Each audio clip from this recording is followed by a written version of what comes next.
নমস্কার, ইনফোলিপের বাণী ও কথা পর্বে সকলকে স্বাগত। আজ দিনটি সমাপ্ত করব মাতৃপ্রেমী বিবেকানন্দের আরও কিছু অংশ আলোচনার মধ্যে দিয়ে। স্বামীর মৃত্যুর পর ভুবনেশ্বরী দেবীকে খুবই অভাব অনটনের মধ্যে দিন কাটাতে হতো। যে সংসারে প্রতি মাসে 1000 টাকা খরচ হতো, সেখানে তিনি 30 টাকা খরচ করতেন।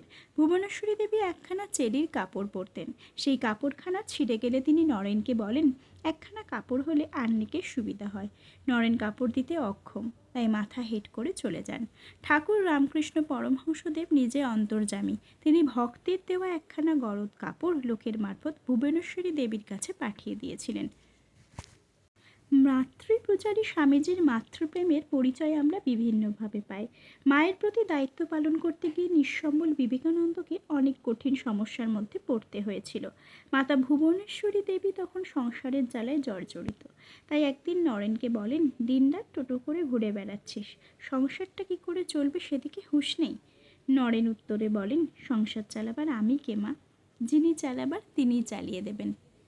ইউরোপে অবস্থানকালেও স্বামীজির মাতৃচিন্তার কথা জানা যায়। তিনি অবাক হলেন যখন দেখলেন মা সম্বোধন করলে মার্কিন মহিলারা আঁতকে ওঠেন। যে দেশের সন্তানরা মাকে নাম ধরে ডাকে, সেখানে সুযোগ পেলেই তিনি গর্ভধারিণী মায়ের প্রসঙ্গ তুলতেন। ছোটবেলায় বিছানায় শুয়ে মায়ের কাছে গল্প শোনার কথা বলতেন। তার প্রখর স্মৃতিশক্তির কথা উঠলেই তিনি বলতেন, আমার মায়েরও এই ধরনের স্মৃতিশক্তি ছিল। একবার রামায়ণ শুনে তিনি গড় গড় করে বলে যেতে পারেন।